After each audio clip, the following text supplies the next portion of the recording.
Alright YouTubers, this is my Aqua aquanano 40, which I've converted to a marine tank.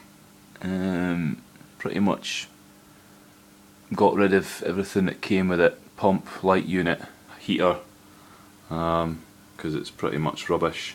Changed the pump to a Ehiem compact 1000, and I've got the micro habitat 500 LED from the micro habitat 30. It's pretty good, it's pretty bright, not very blue though. I've got the TMC moonlight strip as well, which I use. That's just sitting there just now. Just took it off to give you a look.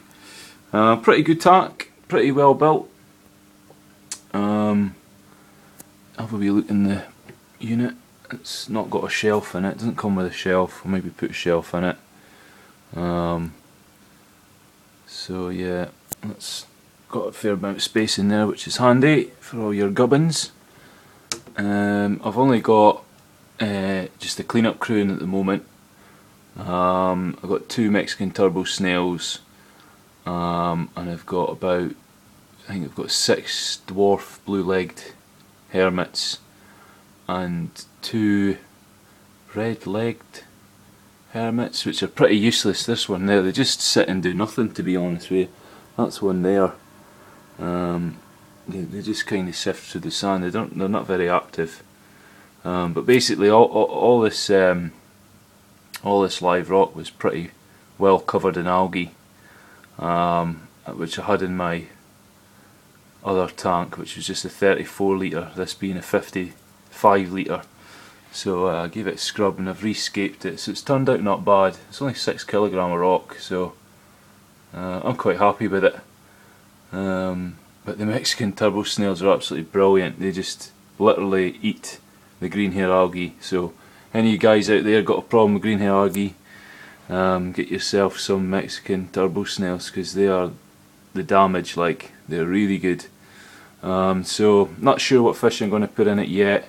Probably some sort of small goby. I'm not really hugely that bothered about fish because it's not really big enough. I'm more into the corals, so I think I'm going to go with LPS corals in this one because I've got enough light anyway. So yeah, not too sure yet what I'm going to go for. I've just got some corals that came out. I've got some zoas. I've got the green star polyp. And I got that one there, which I think is a clove polyp. I don't really see that well, but I got that from a frag. It was just tiny, so it's grown quite a lot. There's another frag in that rock there. I'm not sure what that is at the moment. I'm going to go on Ultimate Reef and try and identify it, see if somebody on there can help. They're pretty helpful on that site.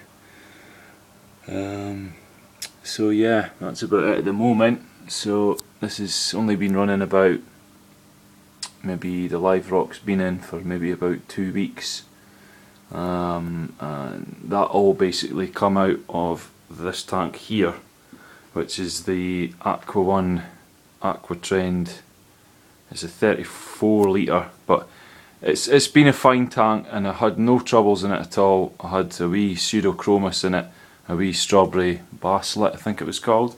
No skimmer, and it's been a great wee tank. I'm going to sell this on eBay really shortly.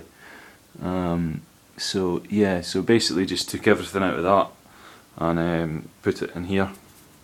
So yeah, so anyway, this is a video on the Aqua aquanano 40. There's not many out there for marine conversions. What I will say, I have changed the well, I had to make a media basket, which is like a 3-tiered media basket. I'm running like, I don't know if you can see, but I'm running like Purigen in the bottom, and then that's like a nitrate removal, can't remember what it's called, that's carbon, and just a filter floss to skim the water on the top. Like I say, no skimmer at the moment. I'm thinking about the Tunzi, I think it's the Nano 9002, I think it is. I'm running a 200 watt heater just to keep things pretty stable. And I got that, the hydor it's like a rotating outlet. It's brilliant, really good, and that's just attached right onto the outlet of the pump basically, so it's quite good. I've got a hydor Nano 900 at the back just to keep things moving around the back, because I got bothered with that in my last tank. It didn't go algae, it just kind of went hairy with like just rubbish basically. So the idea with this one is a lot of clean-up crew just to keep things basically clean and tidy, and to stop any problems occurring. As we look round the back, there's also a strainer down there, I don't know if you can see that, which is sort of skimming the water off the bottom, which is pretty handy. Yeah, so I'm quite pleased with how it's turned out. So I'm going to get some corals for it in the near future. So yeah, so thanks for watching. Cheers, see you just now.